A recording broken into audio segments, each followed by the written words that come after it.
Assalamualaikum warahmatullahi wabarakatuh. Yang kita banggakan, kita hormati dan kita doakan dengan segenap kebaikan Bapak Bupati kita, Bapak Dr. Insinyur Syafiyuddin. Mudah-mudahan beliau yang pertama senantiasa dijaga dan dilindungi oleh Allah Subhanahu wa taala. Saya mengucapkan terima kasih. Beliau sudah standby tadi untuk menunggu. Dalam waktu yang sama beliau juga berkoordinasi diuji dengan satu musibah. Kita doakan semoga adik ipar beliau yang tadi disebutkan diterima oleh Allah Subhanahu wa taala iman Islamnya, diampuni dosa-dosanya dan dikumpulkan dengan kedua orang tuanya dalam cahaya dan kebaikan. Ala hadhihi niyyah wa kullu niyyatis salihah. Al-Fatihah. A'udzu billahi minasyaitonir rajim. Bismillahirrahmanirrahim. Alhamdulillah. Maliki yaumiddin. Iyyaka na'budu wa iyyaka nasta'in. Ihdinas siratal mustaqim. Siratal ladzina an'amta 'alaihim ghairil maghdubi 'alaihim waladdallin. Yang kita hormati, kita banggakan Bapak Ketua DPRD atau yang mewakili. Kita juga disertai oleh Pak Dandim, perwakilan dari Polres, Forkompinda, Kajati, dan tidak lupa para tuan guru, ulama-ulama kita yang semoga Allah berikan tambahan ilmu dan menjaga supaya bisa membimbing kita dalam kebaikan. Bapak Ibu sehat semuanya? Adik-adik sehat di atas? Siapa yang hafal Quran? Oh banyak ya. Ini TBA ya? Masya Allah. Baik.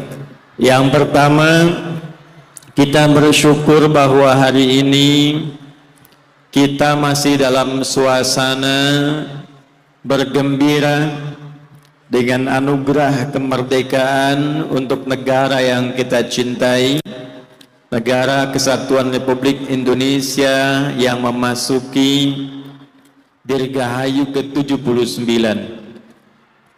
Yang kedua, khusus untuk warga Sumbawa Barat, juga momentum yang sangat bahagia karena dalam jangka waktu yang singkat, kurang lebih 2-3 bulan ke depan, di November tahun 2024, insya Allah juga akan memasuki hari jadinya yang ke-21. Ya boleh tepuk tangan nih. Nah, sekarang apa tuntunan dalam Al-Quran yang menjadikan satu daerah itu, bahkan satu negara bisa makmur, rakyatnya sejahtera, hidupnya sukses, dan berkah sampai kembali kepada Allah Subhanahu wa taala. Nah, ternyata itu tidak cukup dengan amin dan tepuk tangan. Itu kita perlu keluarkan tuntunannya, kita keluarkan ayatnya, karena amanat dari pembukaan Undang-Undang Dasar pun negara ini merdeka atas berkat rahmat Allah yang Maha Kuasa. Dan pesan undang-undang pun kita menjaga agama di pasal 29 ayat 2, negara menjamin kemerdekaan tiap-tiap penduduk untuk memeluk agamanya masing-masing dan beribadah menurut agama dan kepercayaannya itu. Jadi kalau kita sekarang buat pengajian akbar di Masjid Agung Darussalam ini dalam rangka Dirgahayu kemerdekaan dan menjelang milad Sumbawa Barat, Maka salah satu bagian dari ibadah kita sebagai syukur dirgahayu itu adalah kembali belajar tuntunan agama dalam Al-Quran, bagaimana mengisi kemerdekaan dan milad untuk Sumbawa Barat yang kita cintai ini. Kita mulai yang pertama, karena Pak Bupati tadi sudah menyampaikan saya ini agak serius, maka kita mulai dengan yang serius dulu ya. Siap? Baik. 1. Quran surah kedua Al-Baqarah ayat 126. Paling kanan sebelah bawah di mushaf tuh. Kita belajar doanya dulu. Saya ulangi, Quran surah Al-Baqarah ayat 126. Ini ijazah doanya dari Nabi Ibrahim. Beliau meminta kepada Allah supaya menjadikan satu negeri, satu daerah, satu tempat itu makmur, berkah dan bahagia seluruh penduduknya. Ibu kenal Nabi Ibrahim, Bu? Nah, kenal di mana? Saya, Pak Bupati, ini sudah keliling mengisi ceramah di beberapa tempat. Mohon izin Pak Ibu, cuma di Sumbawa Barat yang kenal Nabi Ibrahim. Tapi Ibu agak lumayan lah. Saya di Pekanbaru beberapa waktu lalu ada yang kenal Fir'aun. Saya tanya, kenal Fir'aun? Kenal. Langsung saya mau pulang tuh. Nabi Ibrahim, kakek buyut Nabi, kurang lebih 30 generasi ke atas. Kalau kita hitung-hitung, Nabi Muhammad sallallahu alaihi wasallam bin Abdullah bin Abdul Muttalib bin Hashim bin Abdul Manaf bin Qusay bin Murrah bin Kilab bin Ka'ab bin Ghalib bin Fihir bin Malik bin Nadar bin Kinana bin Khuzaimah bin Mudrikah bin Ilyas bin Nizar bin Mudar bin Ma'ad bin Adnan bin Adi bin Adri bin Muqawam bin Nagur bin Tarikh bin Ya'rub bin Yasjub bin Nabit bin Ismail alaihissalam bin Ibrahim alaihissalam. Ya, coba ulangi itu ya, 30 generasi. Jadi sebelum kedatangan Nabi Muhammad sallallahu alaihi wasallam 30 generasi, satu generasinya bisa ribuan tahun. Bisa ribuan tahun. 30 generasi sebelum Nabi Muhammad itu lahir, Nabi Ibrahim dan putranya Nabi Ismail alaihi wassalam ditugaskan oleh Allah meninggikan kembali pondasi Ka'bah yang bangunannya sempat tersapu banjir di zaman Nabi Nuh. Zaman Nabi Nuh ada banjir besar, bangunan Ka'bah hancur, Bu, kena bagian banjir air bah itu. Sisa pondasinya. Pondasi dalam bahasa Arab disebut qawaid. Meninggikan itu bahasa Arabnya rafa'a yarfa'u, yarfa'. Maka di Al-Baqarah ayat 127, zaman Nabi Nuh selesai, ada periode sekitar 5 generasi ke Nabi Ibrahim, diperintahkan oleh Allah, Ibrahim tinggikan kembali pondasi Ka'bah itu sehingga menjadi bangunan utuh lagi. Maka Allah firmankan, diabadikan di Al-Quran, Quran surah kedua Al-Baqarah ayat 127. Wa idh yarfa'u Ibrahimul qawaid minal bait wa Ismail. Dan ingat, pelajari, pahami, ketika Nabi Ibrahim diperintahkan meninggikan. Jadi bukan membangun. Ya, yang bangun Ka'bah siapa? Yang bangun Ka'bah siapa? Ada kitab namanya santri ini, dan ada kitab Akhbaru Makkah kalangan Az-Ziriqli, 2 jilid, sampulnya merah itu. Di jilid pertama halaman 9 ya, paling kanan tuh di kitabnya, itu ada pendapat Ka'bah itu sudah jadi sebelum Nabi Adam turun. Di antara dalilnya Ali Imran ayat 96, inna awwala baiti wudi'a linnas. Sungguh rumah pertama yang dibangunkan untuk manusia. Jadi bukan manusia yang bangun, tapi dibangunkan untuk pusat ibadah manusia. Lalladzi bi Bakkata mubaraka. Adam turun, Ka'bah sudah ada. Zaman Nabi Nuh bangunannya tersapu banjir, tinggal pondasi. Zaman Nabi Ibrahim diperintahkan tinggikan lagi pondasi sehingga menjadi bangunan utuh kembali. Maka setelah jadi, Nabi Ibrahim siap membangun, melangkahkan kaki, pijakannya disebut dengan maqam. Sampai sekarang daerah itu dinamakan dengan Maqam Ibrahim. Ada bagiannya. Insya Allah yang belum haji, belum umrah bisa disegerakan berangkat ya. Tidak cukup dengan amin, nabung tuh ya. Nanti begitu mau ke Ka'bah, setelah akan memulai lewat Hajar Aswad, tawaf, ada Maqam Ibrahim. Begitu akan memulai, dari samping kanan anaknya yang belum baligh Ismail alaihi salam datang membawa batu, menyampaikan kepada ayahnya. Kalau bahasa kita, ayah saya ingin bantu. Dalam bahasa Arab batu disebut dengan hajar.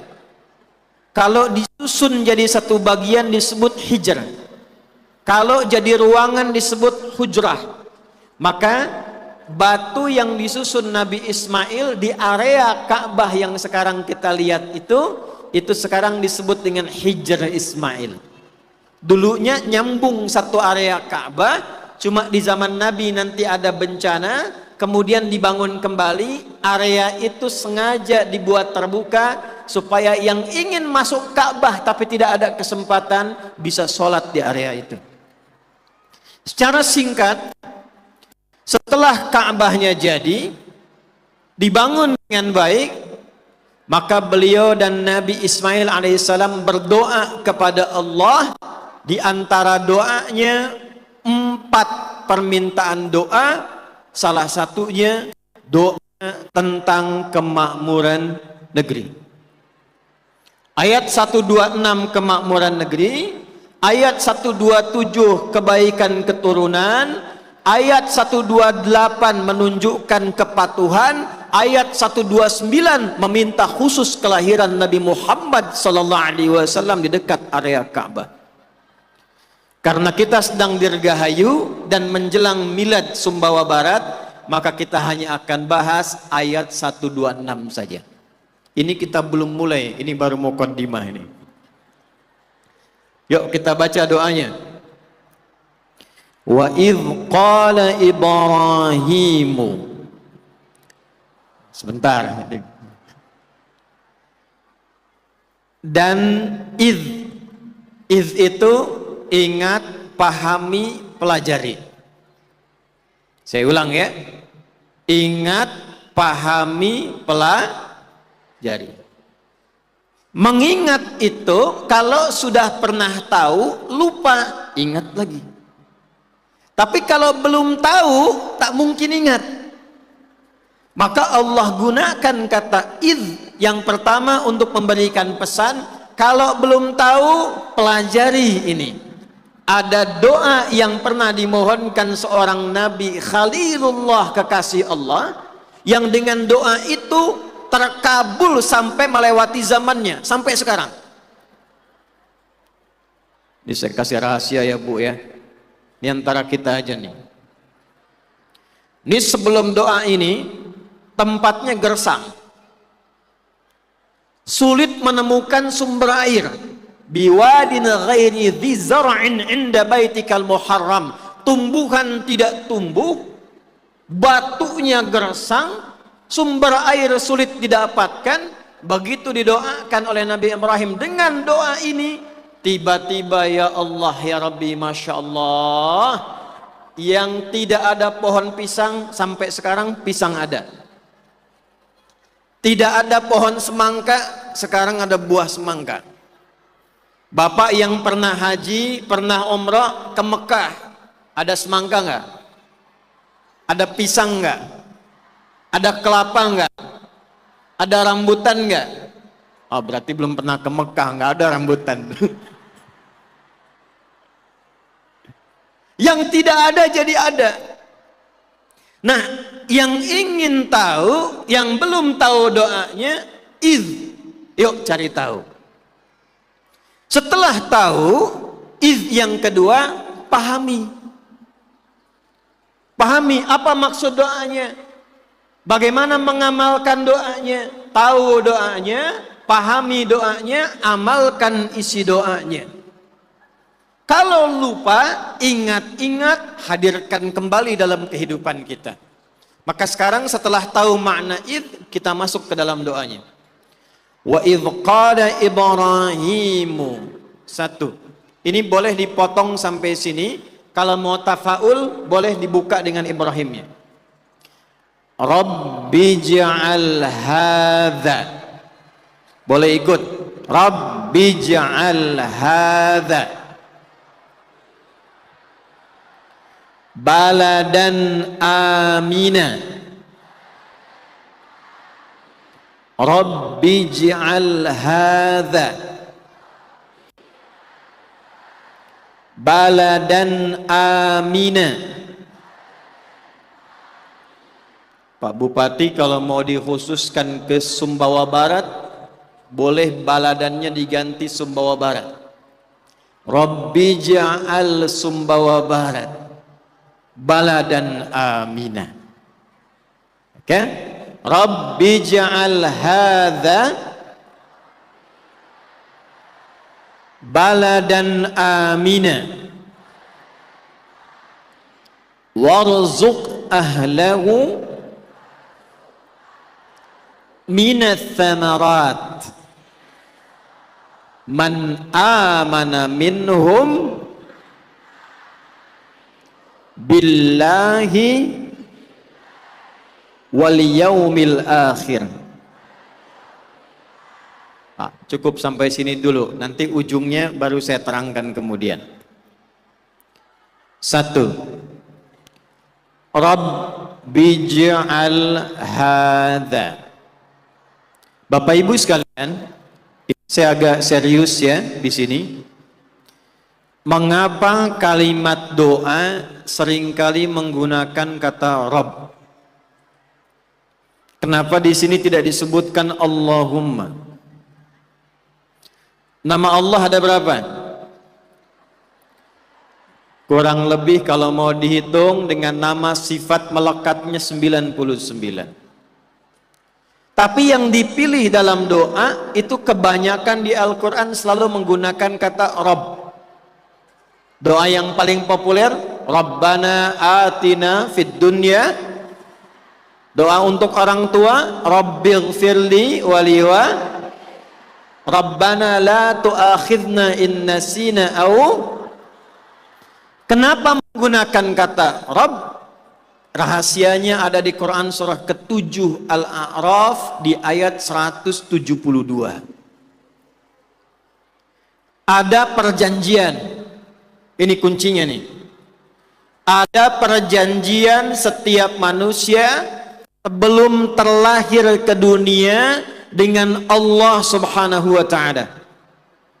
Kalau perjanjian ini kita jaga dan kita amalkan, maka Allah berjanji semua apapun yang kita butuhkan dan kita minta akan dikabulkan. Wa idh akhadha rabbuka. Nah, kalimat perjanjiannya menggunakan kata Rabb, mengambil sifat rububiyah yang berarti memberikan kebutuhan, merawat, memaafkan kalau salah, mengampuni kalau ada dosa, menyembuhkan kalau sakit, memudahkan kalau sulit. Semua makna itu terkumpul pada satu kata, namanya Rabb. Wa idz akhadha rabbuka min bani adama min zuhurihim dzurriyyatahum wa ashhadahum ala anfusihim alastu bi rabbikum. Perjanjiannya kata Allah, setiap anak cucu Adam yang akan terlahir ke bumi, sejak dalam rahim aku ambil perjanjian satu saja. Apakah kalian aku menjadikan aku sebagai Rabb? Apakah kalian komitmen menjadikan aku sebagai Tuhan yang akan merawat kalian, mengampuni kalau salah, memaafkan kalau dosa, memberikan kemudahan kalau sulit, menyembuhkan kalau sakit? Maka ketika ditawarkan kalimat itu, kita langsung bersyahadat kepada Allah. Qalu bala syahidna. Ini yang menjadikan, kata Nabi, semua orang baru lahir keadaannya suci karena sudah bersyahadat dalam rahimnya. Kullu mauludin yuladu alal fitrah. Tapi maaf, tidak semua orang yang sudah tumbuh hidup di muka bumi lahir ingat dengan makna Rabb ini. Padahal sudah ada perjanjian sebelumnya. Kalau kita mau menuhankan Allah, kalau kita beriman kepada Allah, mau beriman dengan baik kepada Allah, menyembah Allah, ibadah kepada Allah dengan baik, otomatis apapun yang diminta akan dikabulkan oleh Allah Subhanahu wa ta'ala. Maka itulah yang menjadikan setiap permintaan kita menggunakan kata Rabb, seakan-akan kita berkata begini, ya Allah, dulu engkau berjanji kalau engkau mau minta ya hambaku, minta aku berikan. Kalau hambaku sakit ingin sembuh, minta aku sembuhkan. Kalau hambaku susah ingin mudah, minta aku mudahkan. Sekarang aku ingin minta, aku sebut namamu sesuai dengan apa yang kau sebutkan dalam perjanjian itu. Karena Allah dalam perjanjian kata Rabb, maka kita pun seringkali meminta kepada Allah menggunakan kata Rabb. Maka kalau kita ingin meminta Sumbawa Barat berkah, Sumbawa Barat itu makmur, Sumbawa Barat rakyatnya sejahtera, kalimat pertama yang dicontohkan Nabi Ibrahim dalam Al-Quran, munculkan lagi kata Rabb. Seakan-akan kita berkata, ya Allah, bukankah engkau telah berjanji, sekarang hamba memohon dan engkau pasti menepati janjimu. Satu ya, Rabbi ja'al hadza baladan. Ini maaf Pak Bupati nih, Pak Ketua DPRD, ternyata yang diminta pertama kali kalau ingin makmur kotanya itu bukan banyak tambangnya, bukan banyak dan luas pantai. Awas, hati-hati nih. Bukan banyak materinya. Yang pertama diminta, diajarkan di Quran, aman kotanya, aman kabupatennya. Sebab kalaupun kota ini, kabupaten ini kaya, tapi tempatnya tidak aman, maka tidak nyaman kita berkehidupan di tempat itu. Di rumah tangga, ibu harta banyak, mobil banyak, rumah mewah, tapi tidak ada ketenangan dan keamanan, enak tidak rumah tangganya? Gampang. Bu, ini nih, Bu. Saya tanya ibu dah, ibu pilih mana? Kaya tapi gelisah, kaya tapi gelisah, atau miskin tapi tenang dan aman?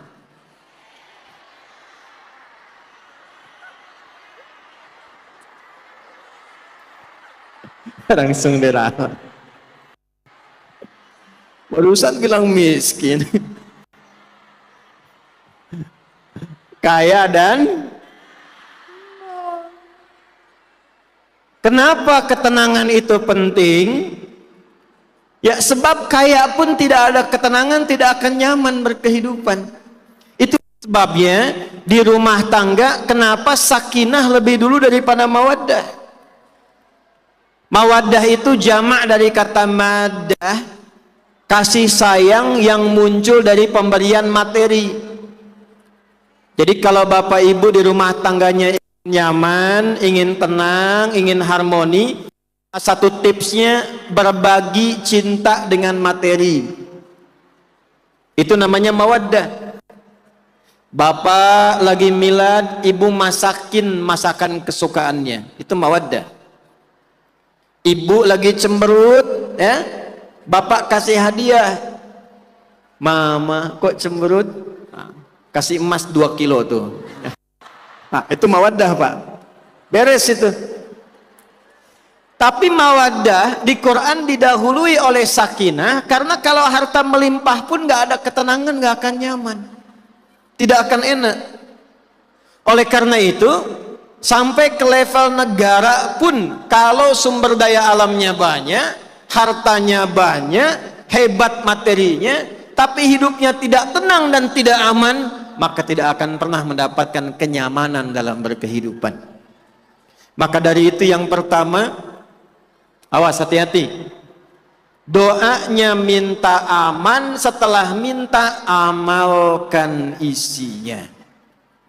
Hidup yang rukun, jangan saling mencela, jangan saling menjatuhkan, jangan saling mengejek.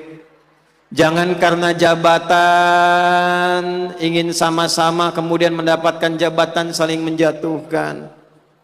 Jangan karena urusan di masyarakat salah persoalan sedikit tiba-tiba saling melukai. Jadi ketika kita meminta, mustahil doa dikabulkan kalau tidak ada ikhtiarnya. Bapak minta, ibu minta, ya Allah luluskan anak saya dalam ujian, tapi anak ibu tidak pernah belajar, tidak pernah ikut ujian, lulus gak? Tidak. Kita minta aman, kita minta tentram, tapi masyarakatnya tidak pernah akur, tidak mau rukun, mustahil bisa tentram. Kenapa saya sampaikan bagian pertama ini?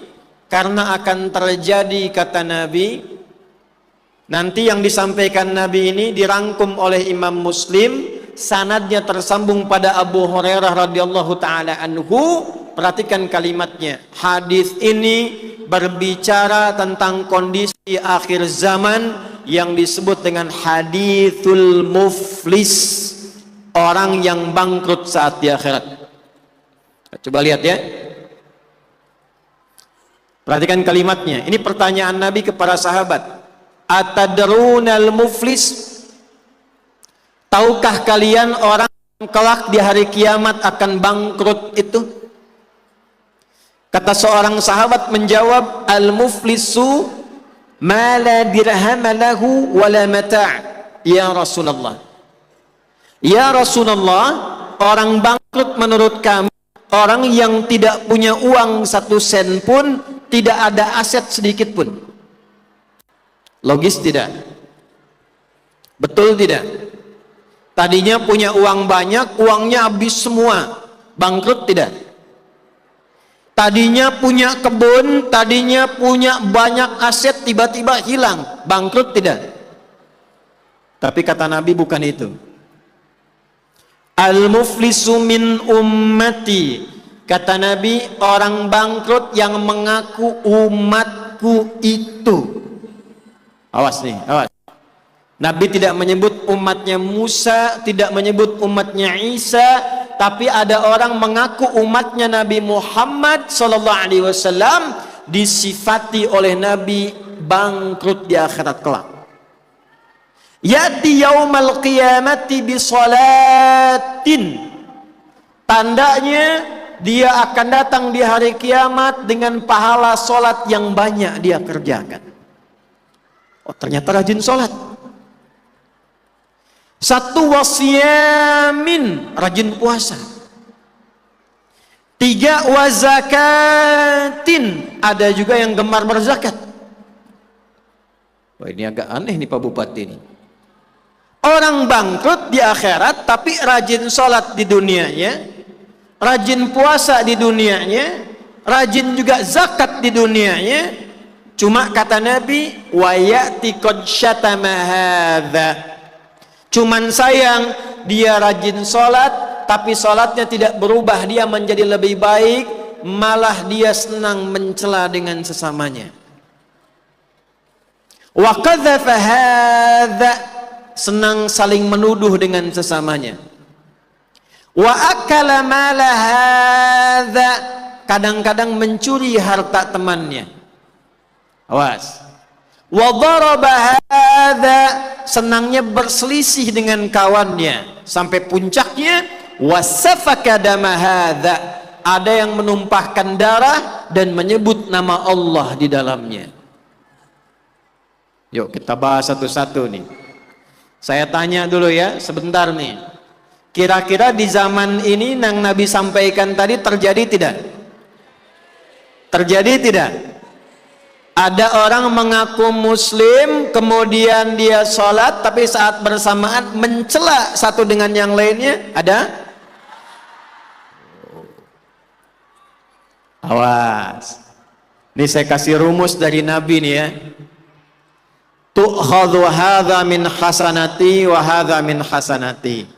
Kalau ada orang baru sholat lalu mencela orang lain, itu pahala sholatnya langsung dipindahkan kepada yang dicela, ditransfer Bu.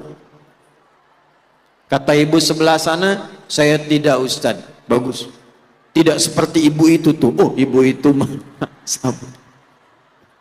Jadi kalau ada orang sholat di belakang imam, makmum, imamnya takbir waladdallin amin, tiba kemudian sholat maghrib dia baca Yasin misal, ba'da sholat mulai, oh imam dasar baru pulang dari Madinah bacaan panjang bla bla bla bla bla, itu pahala sholat Anda dipindahkan kepada imam seketika. Sekarang mencelaknya nggak pakai mulut, mencelaknya pakai tulisan, pakai status. Nggak nyangka ya imam di sana. Nyangka itu. Orang yang bilang tidak nyangka itu sedang nyangka. Nggak nyangka, nyangka tuh. Satu tuh, hati-hati. Dua, awas hati-hati. Tu'khadhu hadza min hasanati wa hadza min hasanati. Setiap ada perbuatan yang baik, melakukan yang jelek, itu langsung dipindahkan pahala yang baik kepada yang jeleknya. Puasa, tapi saat yang sama berselisih dengan orang lain, itu pahala puasanya dipindahkan kepada orang yang dizaliminya itu. Saya agak heran sekarang ya. Kalau dulu orang berselisih masalah dunia, sekarang orang bisa bertengkar masalah ibadah. Halo? Di sini terjadi tidak? Di sini terjadi tidak? Nih saya ambil contoh. Di Bekasi Bu, Pak, ada suami istri yang tidak tegur sapa semalaman. Gara-gara persoalan dari i'tidal ke sujud. Tuh. Tadinya kompak, saling kasih sayang, baik di rumah tangga. Satu kali suami karena di Jakarta macet, pulang ke rumah terlambat, gak sempat ke masjid. Sholatlah di rumah, dilihat istri. Begitu i'tidal sami Allahu liman hamida rabbana walakal ham, akan turun sujud. Saat akan sujud, beliau turun dengan lututnya terlebih dahulu begini, baru telapak tangan. Istri melihat. Begitu selesai sholat, tanpa basa-basi dan mukaddimah, istri langsung mengatakan, papa sholatnya salah. Suami membela mama yang tidak baca hadis katanya. Papa sholatnya salah. Kenapa? Karena harusnya telapak tangan dulu, bukan lutut. Kata suaminya, mama yang tidak baca hadis. Padahal dua-duanya nggak baca. Istri ngaji di Ustadz A, suami ngaji di Ustadz B. Itu karena persoalan turun, dua-duanya nggak saling sapa semalaman. Satu ke barat, yang dua ke timur. Pagi-paginya datang ke tempat kami bertanya, saya senyum, saya katakan, Bu, Pak, itu dua-duanya ada di kitab hadis yang sama, di Sunan Abu Daud, yang pakai lutut riwayat Wa'il bin Hujur nomor hadis 838, yang pakai telapak tangan riwayatnya sahabat Abu Hurairah nomor hadis 840. Cuman beda 2 nomor. Wa'il masuk Islam, nabinya masih muda, ikut perang Badar, ikut perang Uhud, lututnya belum ada masalah. Nabi sujud turun pakai lutut. Abu Hurairah masuk Islam, usia Nabi sudah 60 tahun. 7 Hijriah masuk Islamlah Abu Hurairah. 3 tahun sebelum Nabi meninggal. Nabi meninggal kurang lebih 63 tahun. Usia 60 lutut Nabi bermasalah. Karena itulah hadis-hadis yang diriwayatkan saat usia Nabi kurang lebih 60 tahun. Ada hadis Nabi sholatnya nyender ke tiang, ada menggunakan tong. Karena lututnya bermasalah. Karena lututnya bermasalah, maka sujudnya menggunakan telapak tangan. Jadi kesimpulannya di ilmu hadis, al-jam'u wa taufiq, gabungkan dua hadisnya. Mau pakai lutut boleh, mau pakai telapak tangan boleh, yang salah pakai kepala duluan.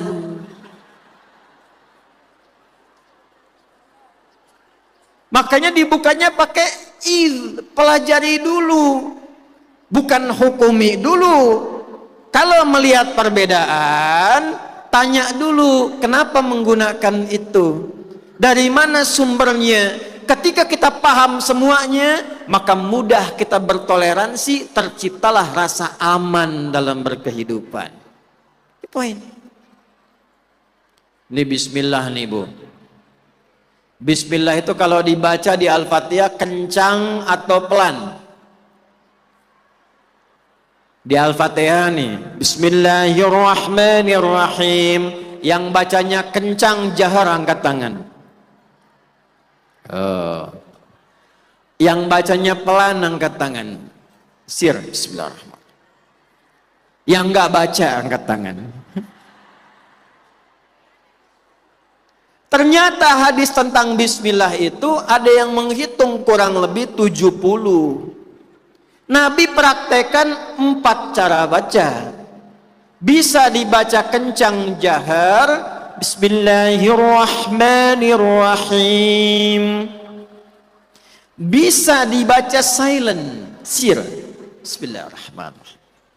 Kalau silent tidak perlu ditempelkan ke mic. Bismillahirrahmanirrahim. Itu jahar. Baca diri sendiri yang dengar. Bila ingin yang ketiga, tidak perlu dibaca sama sekali, langsung hamdalah. Alhamdulillahi Rabbil Alamin. Yang keempat, bisa dibaca rakaat pertama jahar, Bismillahirrahmanirrahim. Rakaat keduanya tidak dibaca sama sekali. Ada 4 cara. 1, dibaca keras seperti Imam Asy-Syafi'i. 2, disilentkan seperti Imam Ahmad bin Hambal. Yang ketiga, enggak dibaca sama sekali seperti riwayat di Imam Malik dan Abu Hanifah. Yang keempat, riwayat Abu Hurairah di Al-Bukhari, rakaat pertama dibaca, selanjutnya tidak dibaca sama sekali. 4 cara. 2010 saya diundang ke Mekah jadi panitia haji. Begitu salat Isya, Syekh Sudes jadi imam. Istau, Allahu Akbar. Bismillahirrahmanirrahim. Alhamdulillahi Rabbil Alamin. Itu komentar jamaah samping saya, iki imami Muhammadiyah ya. Muhammadiyah cabang Masjidil Haram tuh. Jadi kalau dia bacakan sir bukan karena Muhammadiyah, kalau dia kencang bukan karena NU atau Nahdlatul Wathon, tapi kalau dia membaca kencang dari Nabi diajarkan, kalau dia baca sir dari Nabi ada hadisnya, kalau tidak baca ada dalilnya. Yang salah yang tidak sholat. Kalau mau kunut ada dalilnya. Yang silent Imam Malik, yang jahar Imam Asy-Syafi'i. Kalau tidak baca kunut ada dalilnya juga, dipraktekkan oleh Imam Abu Hanifah. Kalau kunutnya nazilah dalilnya ada, dipraktekkan oleh Imam Ahmad bin Hanbal. Yang tidak ada dalil yang tidak sholat subuh. Makanya kalau kita ingin melahirkan rasa aman, wa idh qala Ibrahimu rabbi ja'al hadza baladan amina, tidak cukup dengan doa. Maka bantu kepolisian, bantu TNI, bantu pemerintahan. Dengan cara apa? Kita membangun kehidupan yang rukun, saling bergotong royong dan saling menolong satu dengan yang lainnya. Siap insyaallah? Yuk kita punya dalilnya. Wa'tasimu bihablillahi jami'aw wala.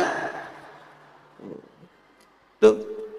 Jadi saya berharap mulai hari ini khusus Sumbawa Barat menuju milad yang ke-21, insyaallah seluruh masyarakatnya rukun dan kompak. Siap?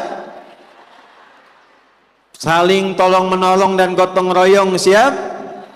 Ya, semoga Allah memberikan ketenangan dan keamanan di tempat ini. 2, cepat. Ini kita belum mulai keamalannya ya, kita baru pembuka nih. Warzuq ahlahu minats tsamarat. Tugas pemerintah nih. Ya Allah, mohon berkahi warganya. Ini mohon izin kalau baca tsamarat di Al-Quran kita perlu baca pakai ilmu balaghah nih, nggak bisa pakai terjemahan. Masalahnya sekarang orang ngajinya cukup pakai YouTube, pakai Instagram, kadang-kadang tasrifnya nggak pakai sorop lagi tuh ya. Fasbaka yu Facebooku, Facebookan, taba ya tubu, YouTuban, Instagrama yang Instagrimu, Instagraman. Sehingga kadang pakai terjemah jadi. Kalau ada kata samarat dalam Al-Quran, itu tidak harus selalu diartikan dengan buah. Itu lebih diartikan kepada pangan yang memudahkan berkehidupan, kondisi ekonomi yang stabil.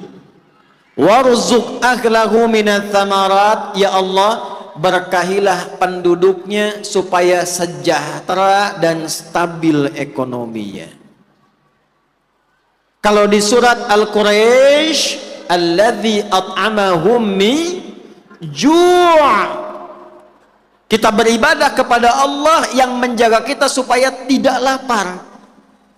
Maka Pak, mohon izin Pak, kalau rakyatnya sudah patuh, sudah baik, sudah aman, sudah rukun, maka tugas pemerintah pastikan jangan sampai ada masyarakat yang lapar.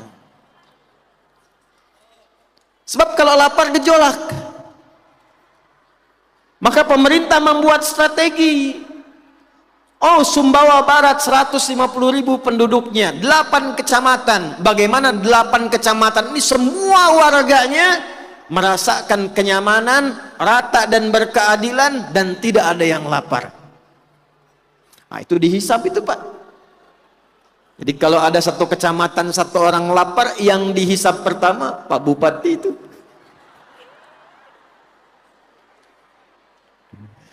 Jadi ada satu provinsi terpilih gubernur datang kepada saya minta doa. Lalu bilang begini, Ustadz, mohon doa karena jadi gubernur itu berat katanya. Saya tanya balik, kalau berat kenapa Bapak mau?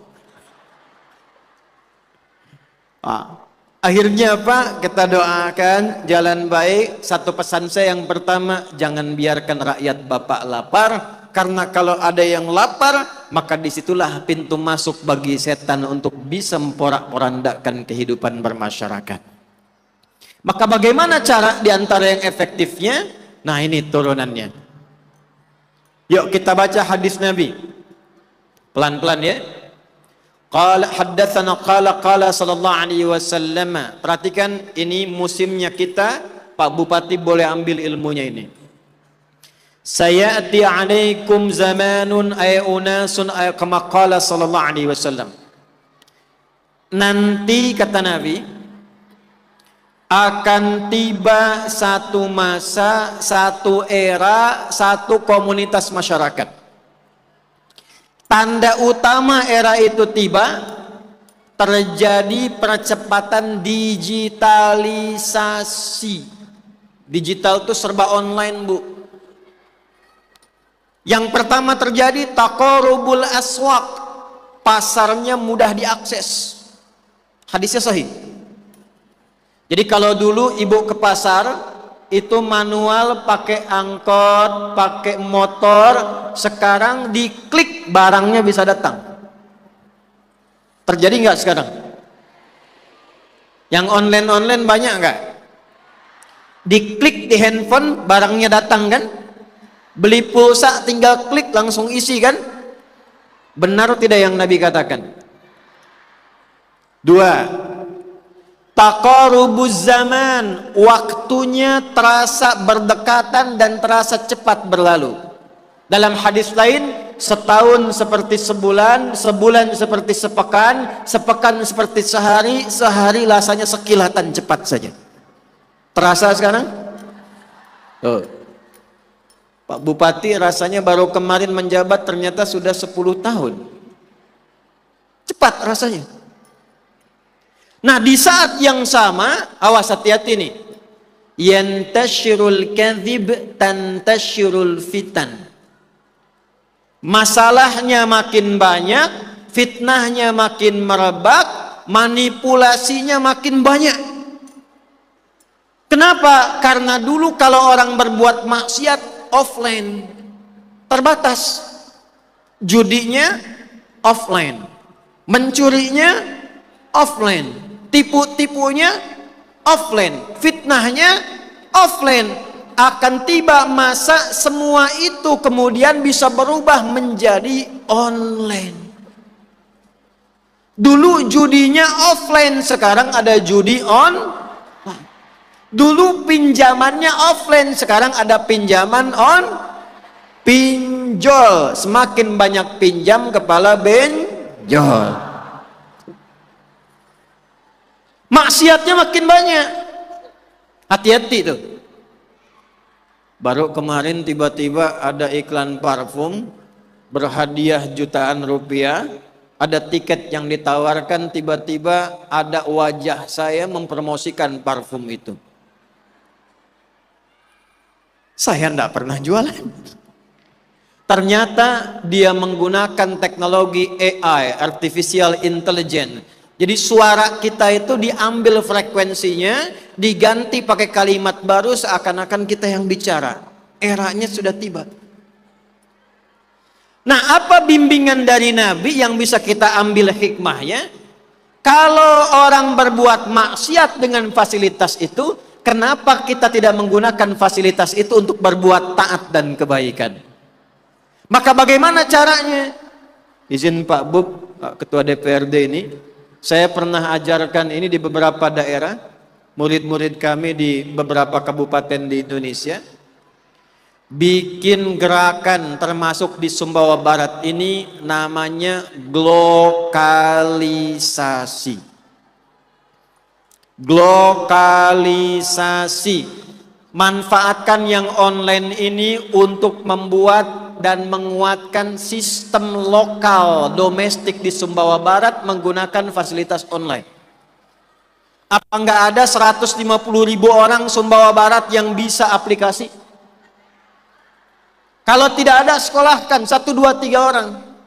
Bikin aplikasi khusus Sumbawa Barat. masukkan di aplikasi itu. Misal ya, Taliwang Menerawang misal saja ya, bikin aplikasi. Sumbawa Barat yang UMKM, yang jualan beras, jualan ikan, jualan kain, jualan pakaian, masukkan ke aplikasi itu di wilayah Sumbawa Barat saja. Nanti visi-visi pemerintah masukkan ke situ. Kalau ada satu anjuran dari kepolisian, dari TNI, dari macam-macam, masukkan ke aplikasi itu. Zakatnya bisa lewat situ, update status bisa ke situ. Kalau terjadi bencana satu kecamatan A, tinggal diupload situasinya, semua 150.000 orang lihat, dan mustahil dari 150.000 yang tidak bisa membantu. Gunakan, buat. Jadi kalau nanti bisa kita buat, perputaran ekonominya berputar di dalam, yang kurang bisa terpantau, yang di bawah garis kemapanan bisa kita angkat, dan semua pemerintah bisa berinteraksi langsung dengan rakyatnya seketika. Karena zamannya berubah, Pak. Jadi Bapak sekali bikin status, mari warga Sumbawa Barat kita bersih-bersih di hari ini. Bikin satu kalimat, se-Sumbawa Barat 150.000 orang bisa baca dan bisa mengerjakan di saat yang sama. Dua, Nabi meminta pemerintahnya supaya peka dengan keadaan rakyatnya. Maka Nabi mengajarkan dua hal, Pak Bub. Ini izin ya, karena Pak Bupati minta serius nih. Satu, tidak ada satu nabi pun kecuali diminta oleh Allah menggembala kambing. Tapi tolong catat, jangan potong video nih. Saya nggak minta Pak Bupati pelihara kambing, bukan. Saya ingin tahu hikmahnya apa. Kenapa Nabi diajarkan untuk menggembala kambing? Bukan sapi misalnya, bukan ayam misalnya. Untuk membuktikan ini, saya sempat naik ke pegunungan namanya Pacet. Ada tempat piara kambing dan perawatan yang cukup bagus. Naik kami ke atas, baru masuk kambang kambing, saya terkejut, ternyata kambing yang mengembik itu suaranya tidak sama. Yang dekat, mbek. Yang tengah sana, mbek. Ada yang jauh, mbek. Saya heran, kenapa suaranya kok beda-beda? Saya tanya sama pengurus kambingnya, Mas, kenapa suaranya beda? Ternyata Ustadz yang dekat ini, dia tahu kalau orang datang itu suka bawa makanan, makanya suara embikannya itu menandakan dia ingin minta makan karena lapar. Kalau yang tengah embikan begini, ini menunjukkan dia sedang kurang sehat. Yang ujung yang suara tadi begitu, dia tahu ada orang baru dan dia merasakan suasana tidak biasa karena ketakutan melihat orang yang datang baru. Suaranya beda. Baru saya bisa memahami dan menyimpulkan kenapa Nabi dilatih oleh Allah memelihara kambing, supaya beliau punya rasa yang kuat sebelum berdakwah kepada masyarakatnya. Sehingga bisa membedakan suara rakyat, Pak Bupati. Mbak, oh kecamatan ini jalannya masih berlubang. Oh. Mbak, oh kecamatan yang di ujung walaupun saya sudah 10 tahun ternyata masih lapar. Mbak, oh ini untuk sekolah ternyata SPP-nya masih kurang. Maka yang diajarkan oleh Allah memelihara kambing, Umar membaca itu, maka Umar mempraktekkan rumus kambing ini dengan nama blusukan. Jadi Umar ini orang pertama yang blusukan di muka bumi dan tanpa kamera tuh. Tidak salah kalau mau pakai kamera, boleh untuk dokumentasi, boleh ya, asal niatnya baik. Maka apa yang dilakukan Umar? Tiap malam jalan, Dulu kita punya presiden tuh hebat, Pak Harto itu luar biasa tuh. Ya, inkognitonya tinggi, tanpa harus diketahui, jalan. Sebelum rapat dengan menteri sudah tahu harganya berapa, di lapangan bagaimana. Makanya dulu sebelum Pak Harmoko mengumumkan ba'da maghrib harga cabai sekian, harga bawang sekian, itu presidennya sudah tahu harganya dan tahu di tempatnya langsung karena bertanya pada rakyatnya. Umar lewat malam, ternyata ada ibu yang sedang gelisah, kemudian sambil ngulek-ngulek dia mengatakan, ya Allah, itu khalifah senang tinggal enak di istana, rakyatnya kelaparan sampai harus menggoreng-goreng pasir. Jadi dia punya anak, malamnya lapar nangis, tidak ada makanan. Untuk menenangkan supaya terlihat masak makanan, beliau menggoreng batu di atas pasir begini. Katelnya kalau kita diisi pasir, dimasukkan batu, digoreng-goreng begini, memberikan kesan kepada anaknya, tunggu mama sedang masak, sebentar lagi jadi. Sampai anaknya nangis lelah, ketiduran karena belum makan. Lewat Umar. Begitu melihat suasana itu, Umar langsung berlari ke Baitul Mal, mengambil gandum, dikarungkan, digendong dengan pundaknya sendiri. Ajudan kemudian datang mengatakan, biar saya yang gendong. Kata Umar, tidak, saya yang dihisab bukan engkau. Umar Pak.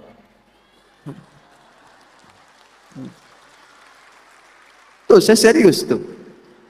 Maka dengan gandum digendong itu mendatangi ibu tadi, tanpa mengatakan saya Umar, saya khalifah. Dibantu masak, dimasakin oleh Umar. Saat Umar masak itu, si ibu itu masih mencela Umar. Dasar pemimpin, enak-enak di istana, cuma orang lain yang datang memasakkan saya. Disuapi oleh Umar anak-anak itu sampai tidur, sampai selesai, kembali dengan tenang dan memohon ampun pada Allah Subhanahu wa taala, tanpa pernah mengatakan pada ibu tadi, saya Umar loh Bu. Jadi kalau rakyatnya sudah baik, rakyatnya kompak, rakyatnya tolong menolong, rakyatnya rukun dan punya pemimpin dengan sikap demikian Pak, maka itulah yang mengantarkan pada nilai baldatun thayyibatun wa rabbun.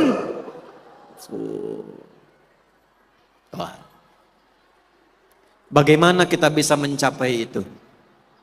Nah, sekarang bagian keduanya nih. Kan tadi baru doa, baru teori. Untuk praktek itu tidak mudah. Tidak mudah. Nih contoh tadi kata hadis ya. Nanti ada masanya orang rajin sholat, rajin ngaji, tapi berselisih kadang mengambil hak orang lain.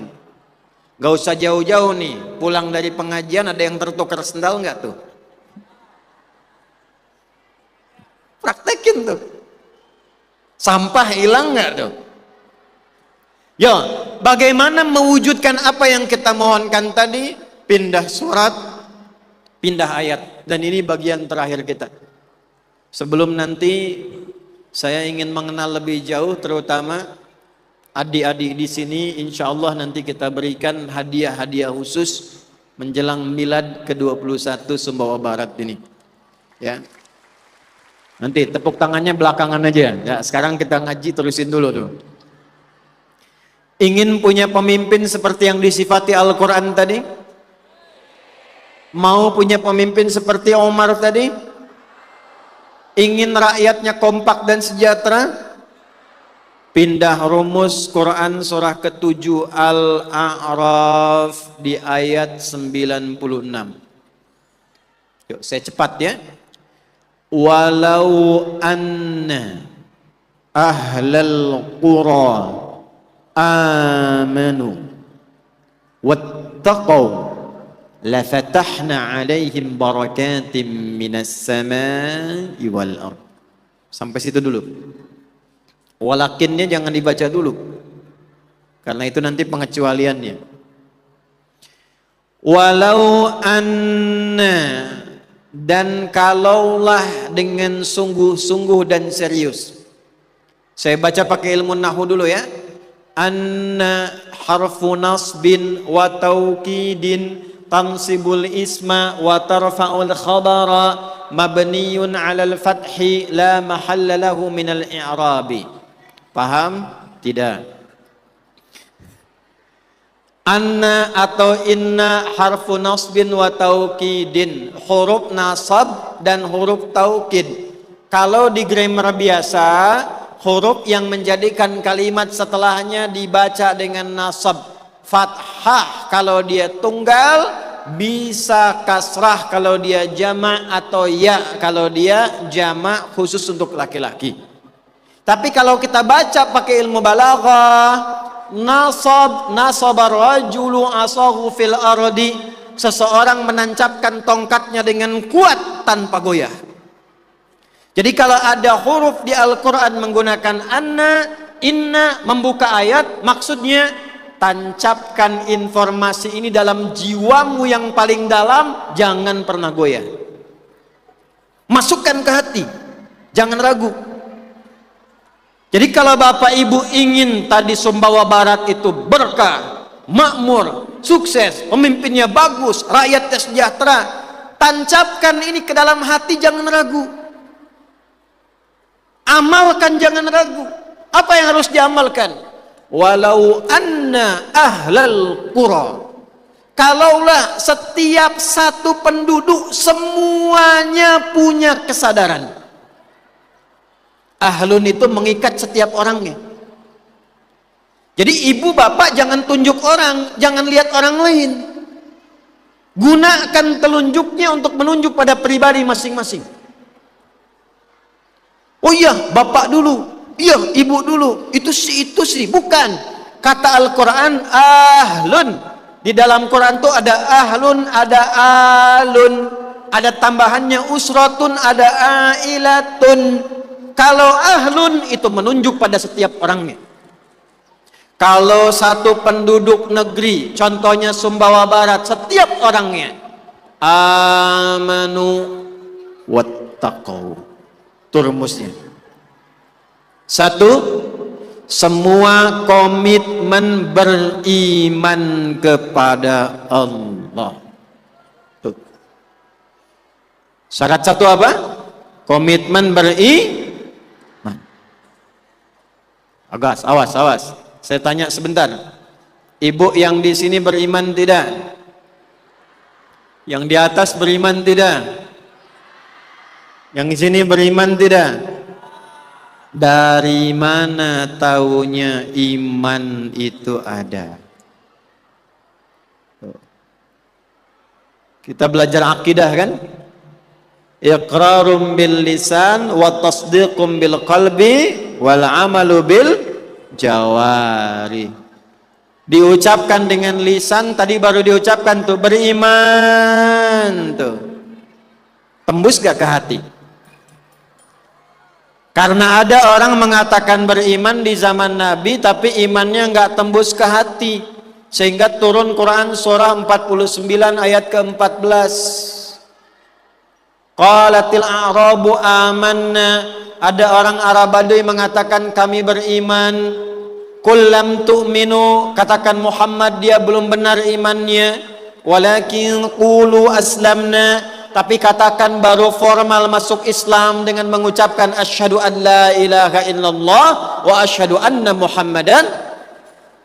Walamma yadkhulul imanu fi qulubikum, sementara imannya belum masuk ke hati. Apa tandanya iman masuk ke hati? Al-amalu bil jawarih. Iman itu menuntun semua bagian tubuh kita dalam beramal. Jadi kalau tadi bapak dan ibu ingin tentram, ingin aman, maka mulailah semua bagian tubuh gunakan fungsinya menggunakan iman. Jadi kalau di sini ada ahli Quran, coba silahkan cek. Semua fungsi tubuh kita itu rata-rata disebutkan Al-Quran dengan iman terlebih dahulu. Saya beri contoh nih. Apa fungsinya mata? Apa bu? Tuh, bukan. Kalau cuma melihat, ayam juga melihat. Semalam saya baru makan ayam taliwang. Ayam melihat, elang juga melihat. Mata elang lebih tajam dibanding kita. Elang ke udara, anak ayam kelihatan. Bapak ibu naik pesawat di atas, anak sendiri tak nampak. Tapi mata kita dihisab, mata elang tak dihisab. Karena itu ketika Allah menyampaikan fungsi mata, ternyata yang disebutkan imannya dulu, baru matanya. Quran surah ke-24 An-Nur ayat 30 untuk laki-laki, ayat 31 untuk perempuan. Qul lil mu'minina yaghuddu min absarihim. Katakan pada pria-pria yang menyatakan dirinya beriman, punya iman, maka gunakan iman itu untuk membimbing pandanganmu. Palingkan pandangan itu yang menurut imanmu nggak layak untuk dipandang. Pak Bupati mengamalkan ayat ini, Ketua DPRD mengamalkan ayat ini. Oh, saya beriman, imannya masuk ke hati, dari hati naik ke mata, membimbing matanya untuk melihat. Yang tak boleh dilihat, palingkan. Yang boleh dilihat kata imannya, silahkan lihat. Karena itu kalau kita melihat pakai iman, pasti ada perbedaan tersendiri dengan orang melihat tanpa iman. Contoh nih, maaf, ini kan ada turis-turis tuh lewat tuh, ya. Kadang kan bukan hanya laki-laki, ada yang perempuannya juga. Kalau begitu lewat, yang laki-laki kemudian melihat, kalau melihatnya pakai iman, tuh iman tahu apa yang harus dilihat, apa yang tak boleh dilihat. Ibu buka YouTube ayat 31-nya, wa kullil mu'minati yaghdudna min absarihinna. Di YouTube ada tayangan yang tak pantas untuk dilihat, kata imannya, palingkan pandanganmu, maka dia bisa menoleh. Itulah iman. Jadi kalau orang sudah menggunakan imannya, matanya dilihat pakai iman, itu otomatis pasti matanya hanya melihat yang baik saja. Nih kalau keluar dari Masjid Agung, melihatnya pakai iman, nggak akan mungkin tertukar sendal. Karena kata imannya, itu bukan punya kamu yang itu. Kadang ada orang datang, mana sendal saya? Oh itu dia, Masya Allah dia pakai, padahal dia ke masjid tak pakai sendal. Berarti dia bersikap tanpa menggunakan iman. Dari mata turun ke, jangan langsung ke hati, ke mulut dulu. Apa fungsi lisan? Fungsi lisan, fungsi mulut berbicara yang baik-baik. Kalau tak baik jangan katakan. Man kana yu'minu billahi wal yaumil akhir falyakul khairan aw liyasmut. Iman dulu baru mulutnya. Ya ayyuhalladzina amanu, iman dulu. La yasr qaumin qaum, baru fungsinya, jangan mencela. La yaghtab ba'dukum ba'dha, jangan bergibah, jangan bikin hoax. Jadi kalau kita bicara sudah pakai iman, ini insya Allah tenang, aman kehidupan kita. Walau anna ahlal qura amanu, kalau Sumbawa Barat ini yang muslimnya mengatakan beriman, dipraktekkan ayat ini, aman kehidupan. Begitu melihat gambar yang tak bagus, palingkan, lisannya langsung istighfar, astagfirullah, astagfirullah. Pak Bupati lagi periksa-periksa di jalan, tiba-tiba lihat ada turis lewat nggak layak dipandang, astagfirullah, berpaling. Ya, tapi kadang tergantung iman, lisannya istighfar, matanya telat berpaling, astagfirullah. Salah ini. Nah. Terakhir, sekarang amalan. Karena nggak cukup pakai iman saja. Terakhir, amanu wattaqau, tingkatkan takwa. Saya agak menguatkan di kalimat ini karena ini amanat undang-undang juga. Bapak dan Ibu, kalau ingin negara kita ini maju, Sumbawa Barat yang kita cintai juga ini sejahtera, maka selain kita mengisi dan menguatkan iman, kata Allah, tingkatkan takwa. Ingat, takwa itu disebutkan 258 kali dalam Al-Quran. Dibagi ke 4 bagian. Ada ibadah ritual, salat, itu bagian dari takwa. Dzalikal kitabu la raiba fi hudallil. Siapa orang takwa di situ? Alladzina yu'minuna bil ghaibi wa yuqimunas salat, bagian dari takwa. Puasa bagian dari takwa.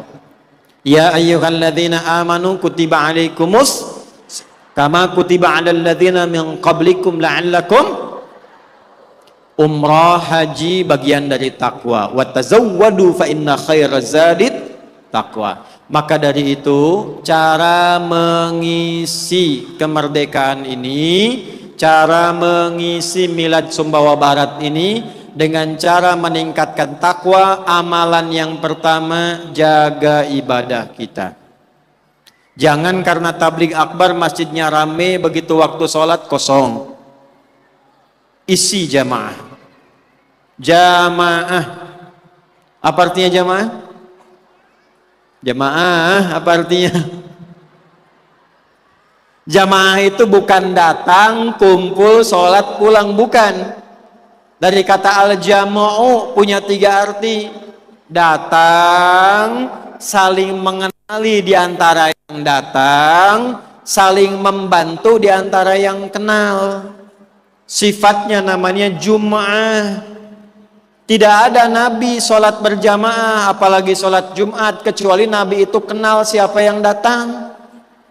Sampai hafal sudut kiri siapa, kanan siapa, depan siapa. Kalau ada orang baru, Nabi tahu. Dan tidak pernah ada orang masuk masjid kecuali selesai kebutuhannya. Maaf, yang haus hilang hausnya, yang lapar hilang laparnya, yang tidak kenal jadi kenal. Jadi kalau nanti ada sholat berjamaah, setelah sholat ya, kenali satu dengan yang lainnya. Nabi itu kalau ba'da sholat itu ada sunnah musafahah. Selesai sholat kita zikir, subhanallah, alhamdulillah, Allahu akbar, berdoa. Setelah itu musafahah. Nabi itu sampai direbutin tangannya oleh para sahabat. Ada yang ingin bertabaruk dengan tangannya Nabi sallallahu alaihi wasallam, itu bersalaman. Dalam salaman itu saling mengenal. Dalam kenal saling mengerti. Siapa tahu ada warga yang sakit, tak mampu berobat ke rumah sakit, ada jamaah yang datang seorang dokter, diperiksa gratis, dikasih obat generik. Ada orang datang tak punya pekerjaan, di antara jamaah ada yang punya kelapangan kerja, diberikan kemudian peluang untuk bisa bekerja. Kalau bisa Pak Bupati didata berapa masjid yang ada di Sumbawa Barat ini, sambungkan pusatnya ke Masjid Agung Darussalam. Darussalam punya database-nya, Pak. Database-nya masyarakat ini dibagi. Siapa yang nelayan, siapa yang pekerja tambang, siapa yang kurang, siapa yang isi. Ketika jamaahnya datang disupport. Datang ke masjid, dipertemukan, dikeluargakan, dan disupportkan di dalam masjid. Kami di Bekasi punya program ojek soleh. Di dalam masjid ada fingerprint khusus tukang ojek. Jadi saya tak bisa, begitu saya masukkan, silahkan coba lagi. Hanya yang mau ngojek yang bisa ke situ. Begitu datang, database-nya muncul. Siapa yang mau ojek? Si fulan, si fulan, si fulan.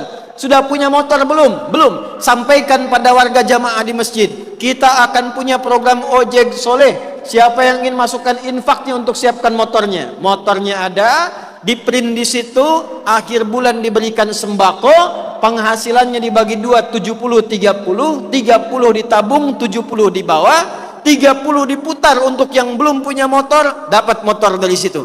Kalau sudah ada motor, jadi tabungan untuk sekolahnya. Dari masjid untuk masyarakat dikenali, semua masuk ke situ. Ya. Jadi masjidnya jangan berlomba-lomba mengumpulkan kas masjid. Kumpulkan untuk dikembalikan, mensejahterakan jamaah. Makanya di masjidnya Nabi itu ada ahlus sufah, yang beasiswa siapa, yang kurang siapa, yang butuh perhatian siapa. Nabi kumpulkan. Utsman, ini kurang nih. Abdurrahman bin Auf, ini kosong nih.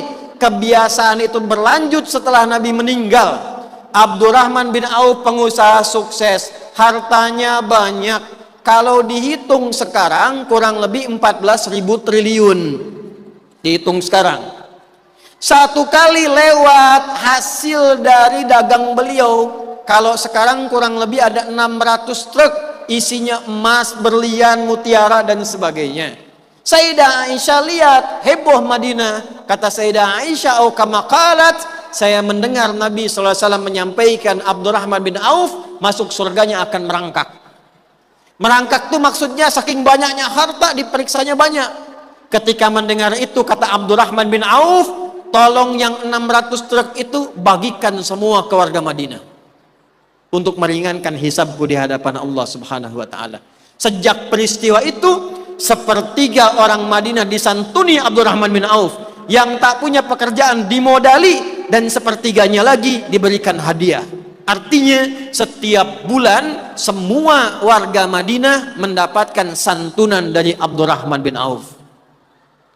Kalau bisa dikumpulkan di masjid, yang pengusaha tambang, yang punya tambak, yang punya kebun, yang punya macam-macam, sholatnya benar, ustadznya benar, database-nya ada, dikumpulkan di Masjid Agung, dibagikan ke masyarakat. Yang belum kerja, ini modalnya. Yang sakit, ini berobatnya. Yang butuh bantuan, ini bagian donasinya. Betapa indahnya masjid itu, seperti diinginkan oleh Nabi SAW. Itu bisa terjadi tidak dengan tepuk tangan, ya, harus urun tangan. Kalau tangannya tidak bekerja, maka menjadi urun angan, ya. Dan akan dimulai dari pemimpin, supaya pemimpinnya menyampaikan pada masyarakat, mari kita bersama-sama mewujudkan semua itu. Kalau tidak dimulai dari pemimpin, nanti N-nya hilang, menjadi pemimpi.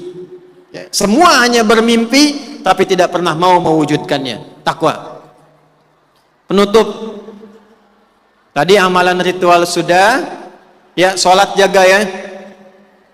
Latihan puasa. Yang terakhir ini yang paling penting saya mau tanya. Insya Allah kalau ada kelompok ini, negerinya akan terjaga. Tidak pernah dalam sejarah ada orang-orang seperti ini, kemudian tempatnya kacau, tempatnya ribut, tidak makmur, tidak pernah terjadi.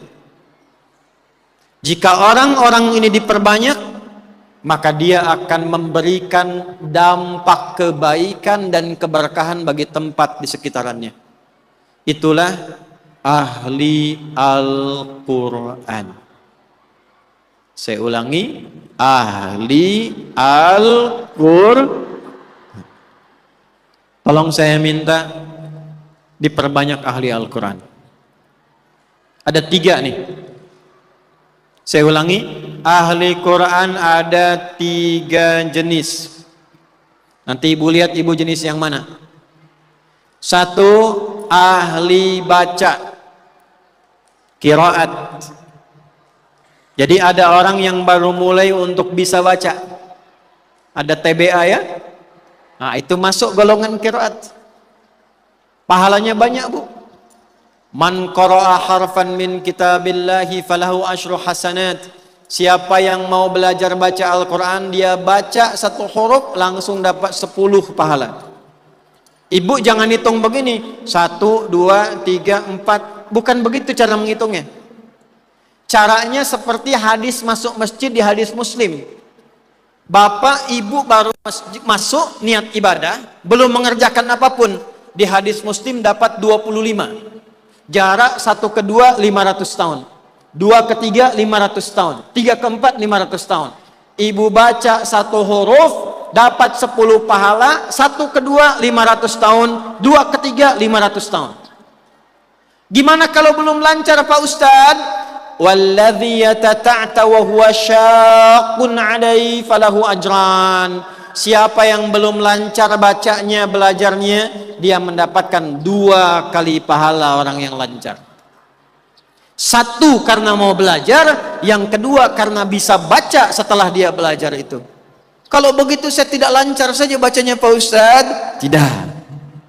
Karena kalau sudah lancar, Allah kirimkan malaikat khusus namanya syafaratil kiramil bararah yang menjaga ahli Quran ini supaya menjadi orang baik selama hidupnya. Rahasianya. Ya, jadi ibu mulai dengan baca dulu. Kalau ada guru yang ketat, alhamdulillah. Tolong guru-gurunya jangan dipermudah ya. Jangan tasahul. Baca yang benar, makharijul hurufnya yang betul, sabar sebentar, cuma 20-70 ayat. Kalau sudah baca dengan benar, kesananya bisa mudah sendiri. Tapi kalau diberikan kelancaran, kemudahan, diberikan toleransi yang tinggi, salah baca huruf, nanti ada tahsin, capek lagi mengulangnya.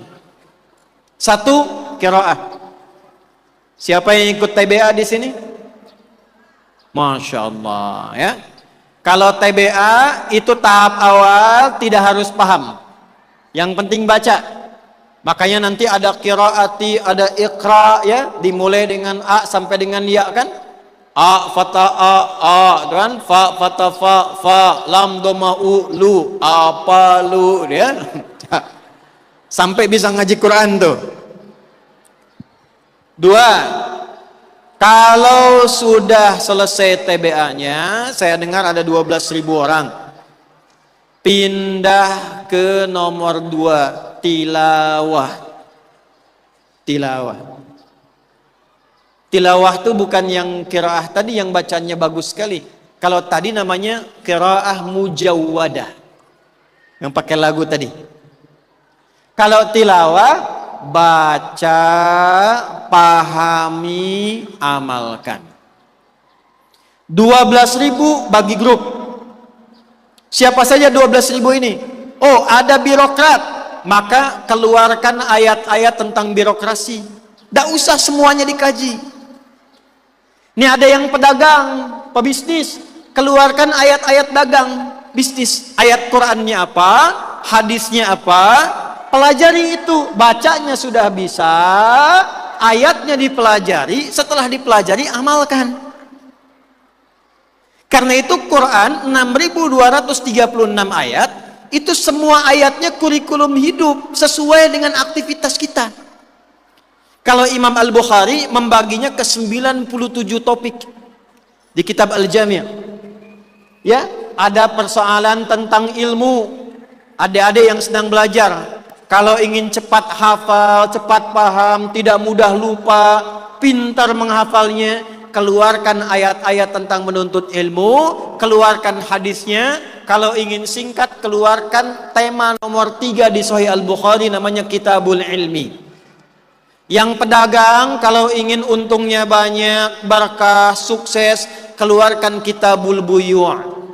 Yang di pemerintahan, buka Sahih Muslim, Kitabul Imarat. Bagaimana memerintah yang benar, ayatnya apa, bagaimana menjadi pemimpin yang disukai oleh rakyat, diringankan hisab, dimasukkan surga, sebelum ke surga dilindungi oleh payung yang sangat besar. Allah menginginkan lindungi pemimpin ini karena dia telah berbuat adil dan baik selama di bumi. Sab'atun yadhilluhumullahu fi dhillin yawma la dhilla illa dhilluh. Golongan pertamanya al-imamul adil. Keluarkan ayatnya, keluarkan hadisnya. Ketiga, saya tutup, pembaca, pengkaji, penghafal yang memadukan bacaan dan kajian. Maka kalau sudah bacanya lancar, ada yang ngaji praktek, mohon ada golongan ketiga, yaitu penghafal Al-Quran. Insya Allah kalau tiga-tiganya ada ini, itu berkahnya akan terpancar ke daerahnya tanpa kita tunggu lama. Quran turun di satu malam, malamnya berubah Lailatul Qadar. Quran turun di hari Jumat, Jumatnya berubah Sayyidul Ayyam. Quran turun di satu bulan, bulannya bulan mubarak. Quran dibawa malaikat Jibril Sayyidul Malaikah. Quran dapat Nabi Muhammad Sayyidul Anbiya wal Mursalin. Quran turun di Mekah, Mekahnya diberkahi. Quran turun di Yathrib, Yathribnya berubah jadi Al-Madinah Al-Munawwarah. 2018 saya membawa satu kloter jemaah haji khusus hadiah dari kerajaan Arab Saudi. Begitu saya cek, ternyata yang saya pimpin 70%-nya ahli Quran. Yang hafal Qurannya anak kecil 5 tahun dapat hadiah haji, yang ikutnya ibunya, yang ikutnya gurunya, yang ikutnya temannya. Ternyata kalau Quran sudah didapatkan dalam satu rumah, yang mendapatkan keberkahan bapaknya, ibunya, keluarganya. Kalau di Sumbawa Barat ahli Qurannya semakin bertambah, setiap kecamatan 8 kecamatan ada ahli Qurannya, setiap kecamatan akan dijaga dan diberkahi oleh Allah Subhanahu wa taala. Ya.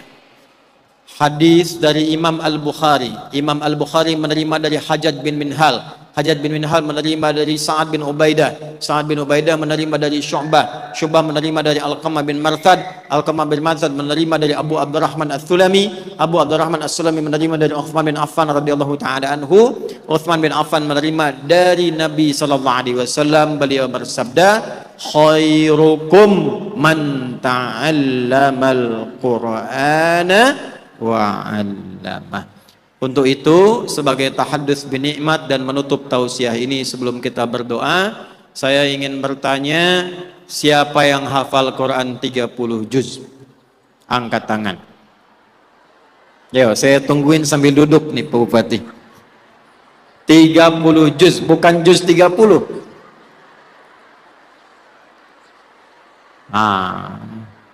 Udah nggak usah tengok kanan kiri, yang hafal angkat tangan. Nanti kita tanya, betul nggak hafal? Saya hitung sampai 10. 1, 2. Ayo berdiri. Laki-laki, sini. 1 saja. Ya, boleh beri tepuk tangan. Pinjam mic-nya.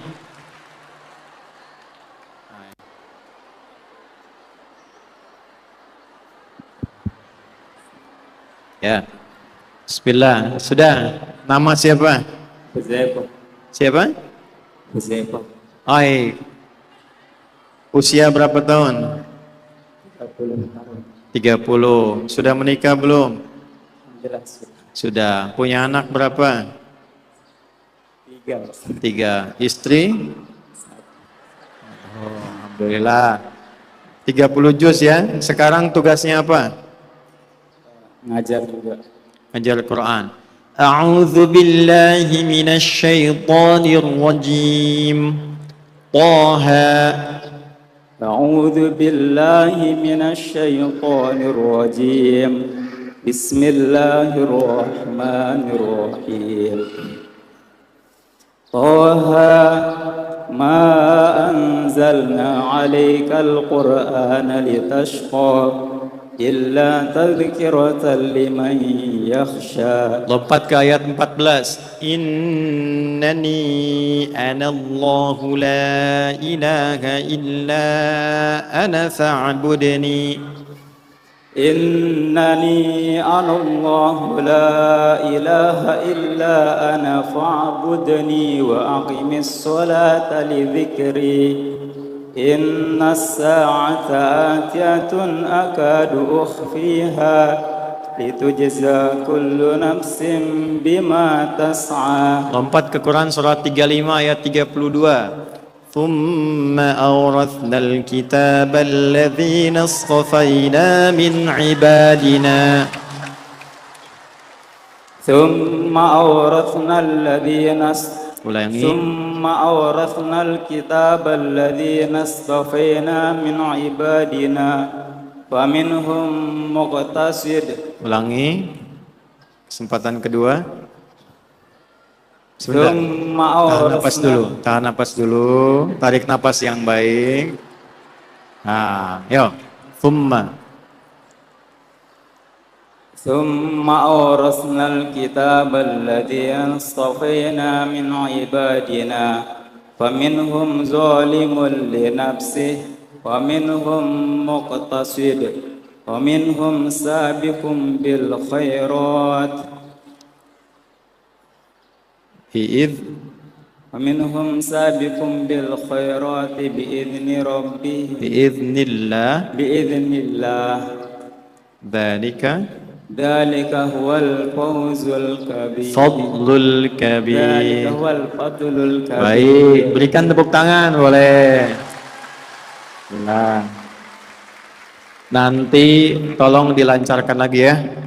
Lancarkan sampai mungkin. Kalau sudah mungkin, ajarkan adik-adik, bapak-bapak, ibu-ibu di sini supaya punya hafalan yang bagus ya.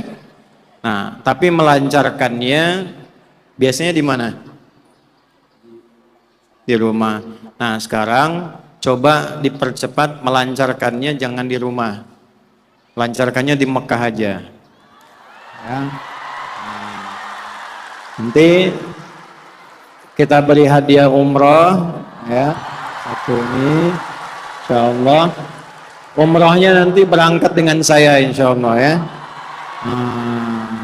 Kita ada bintang 5 di Mekah dengan di Madinah. Berangkatnya bulan depan September tanggal 22 ya. Nanti mana staf saya? Tolong dicatat. Udah punya paspor belum? Belum. Buat paspor biayanya kita tanggung ya, nggak boleh bayar ya. Nah, ya semuanya ya, sama tiket ke Jakartanya ya. Nanti kita siapkan. Nah, udah silakan kembali lagi. Nah, ya, jazakallah khair. Udah satu. Udah habis, gak ada lagi yang lain. Ada yang masih sekolah, yang lulus SMA aliyah mana? Angkat tangan. Yang tahun ini lulus SMA aliyah atau ya boleh angkat tangan aja. Usianya kurang lebih 21 sampai 23 tahun. Mana? Coba berdiri. Berdiri aja di situ dulu, berdiri. Dah. Nah, sekarang dari yang berdiri ini yang hafal Quran 30 juz. Duduk lagi yang belum hafal. Udah berdiri dulu nggak apa. Ya, 15 juz. 15 ada? Belum. 10 5. Dah. Lancar bahasa Arab. Lancar. Antum 15 juz, lancar bahasa Arab. Coba kasih mic-nya dulu sebentar. Ta'al taqaddam. Perempuan ada? Enti, baik. Perempuan di situ aja. 30 juz lancar bahasa Arab. Tidak. Ada yang 30 juz lancar bahasa Arab? Baik. Kaifa halak? Alhamdulillah ini bil khair. ما اسمك؟ Ismi Rizki Hilman. من أين تخرجت؟ Adrusu fi Ma'hadil Ikhlas. معهد الإخلاص. طيب أنت عمرك كم الآن؟ عمرك كم؟ 18. 18. تخرجت في المدرسة العالية خلاص؟ نعم. هل تريد أن تواصل دراستك في الكلية في الشرق الأوسط؟ Baik. Pak Bupati, yang ini saya kasih hadiah beasiswa ke Tripoli ya, ke Libya ya. Nah, ini nanti hari Rabu akan dibuka pendaftaran. Nanti langsung masuk, langsung lulus ya, insyaallah. Udah ada paspor belum? Hendak jauh safar, bikin paspor sama staf saya dicatat, nanti dibantu. Tidak boleh keluar biaya ya. Baik, tolong dicatat ya. Ayo anti fil wara. Time. Sekarang khair. Tolong dikasih mic-nya satu lagi. 2 ini. Yang perempuan belum.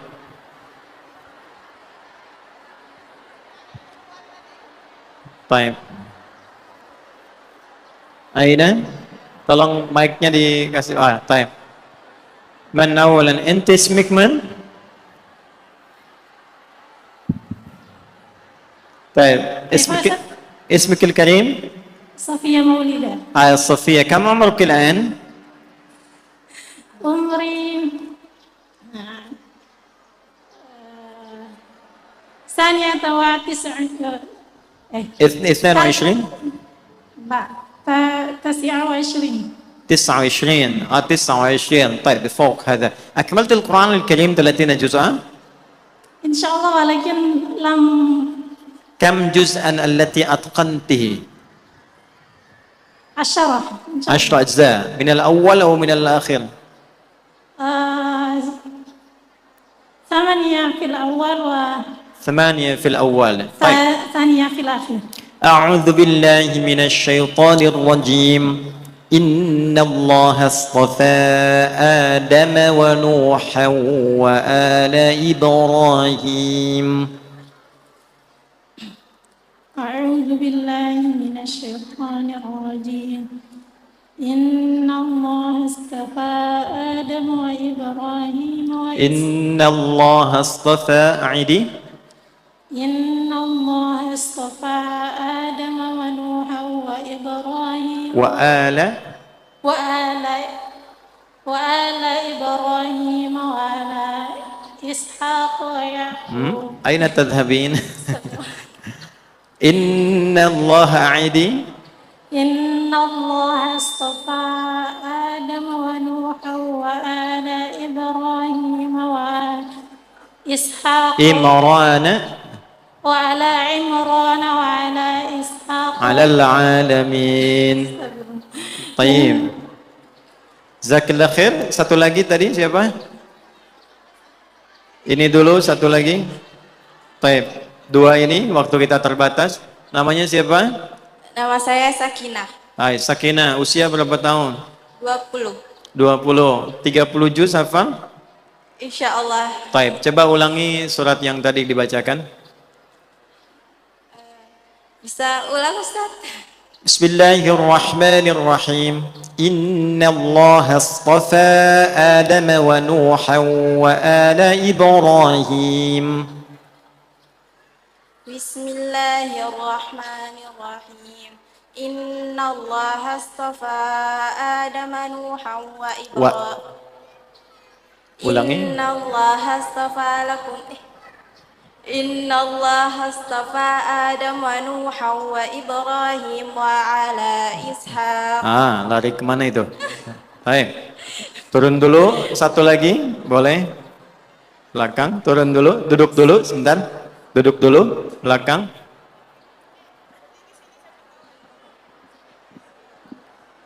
Ya, namanya siapa? Nisa. Nisa berapa umurnya? Isna wa Ishrin. 22. تكلمت العربية؟ نعم. طيب. تخرجت في المدرسة خلاص؟ نعم انتهيت. انتهيت. تريد أن تتواصل إلى الشرق الأوسط؟ ولكن الآن أدرس في مقصر. في مقصر؟ لا بأس، لا بأس. تخاطب في الجامعة في مقصر بأنك تريد أن تواصلي إلى الشرق الأوسط، فتأخذ مثلا هذا إجازة مؤقتة ثم بعد ذلك تعود إلى الجامعة من جديد. نعم إن شاء الله. طيب. كم أجزاء من القرآن؟ كملت 30 جزءا؟ 5 أجزاء. 5 أجزاء من البداية ولا النهاية؟ إثنا أجزاء من آخر وثلاث أجزاء في أول. 3 من الأول. تريدين من الأول أو من الأخير؟ آخر. لا. طيب. بسم الله الرحمن الرحيم. أي سورة؟ نون. أعوذ بالله من الشيطان الرجيم. بسم الله الرحمن الرحيم. نون والقلم وما يسطرون. ما أنت بنعمة ربك بمجنون. طيب حسبك. Pak, yang ini dapat hadiah beasiswa untuk ke Tripoli ya. Baik. Insya Allah nanti hari Rabu pendaftaran, di 2 bulan lagi insya Allah berangkat. Ya. Baik. Saya kira itu yang bisa saya sampaikan untuk hari ini. Kita berdoa dulu, ya. Mudah-mudahan doa kita diterima oleh Allah Subhanahu Wa Taala.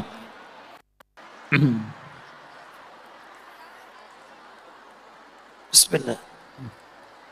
أعوذ بالله من الشيطان الرجيم بسم الله الرحمن الرحيم الحمد لله رب العالمين حمدا شاكرين حمدا ناعمين حمدا يوافي نعمه ويكافئ مزيده يا ربنا لك الحمد ولك الشكر كما ينبغي لجلال وجهك الكريم ولعظيم سلطانك اللهم صل وسلم وبارك على حبيبك الكريم رسولك المصطفى الأمين سيدنا محمد وعلى آله وصحبه أجمعين اللهم ربنا لا تدع لنا في مقامنا هذا وفي كل مقام ذنبا إلا غفرته ولا هما إلا فرجته ولا دينا إلا قضيته ولا مريضا إلا شفيته ولا حاجة من حوائج الدنيا والآخرة فيها لك رضا وفيها لنا الصلاة إلا قضيتها يا أرحم الراحمين رب اجعل هذه البلدية سنب وبارك يا الله بلدا مباركا آمنا مطمئنا رخاء وأنت ترضاها واجعلها بلدة طيبة وأنت ترضاها واحفظ بلادنا أندونيسيا المحبوبة وحد صفوفنا وجنبنا من التفرقة يا أرحم الراحمين اللهم اجعلنا من أهل القرآن واجعل القرآن صحيبا لنا في الدنيا ونورا لنا في القبور وشفيعا لنا في الآخرة يا أرحم الراحمين اللهم ربنا آتنا في الدنيا حسنة وفي الآخرة حسنة وقنا عذاب النار وصلى الله على سيدنا محمد وعلى آله وصحبه أجمعين وآخر دعوانا سبحانك اللهم ربنا وبحمدك نشهد أن لا إله إلا أنت نستغفرك ونتوب إليك والحمد لله رب العالمين نصر من الله فتح قريب اللهم وفق إلى أقوم الطريق السلام عليكم ورحمة الله وبركاته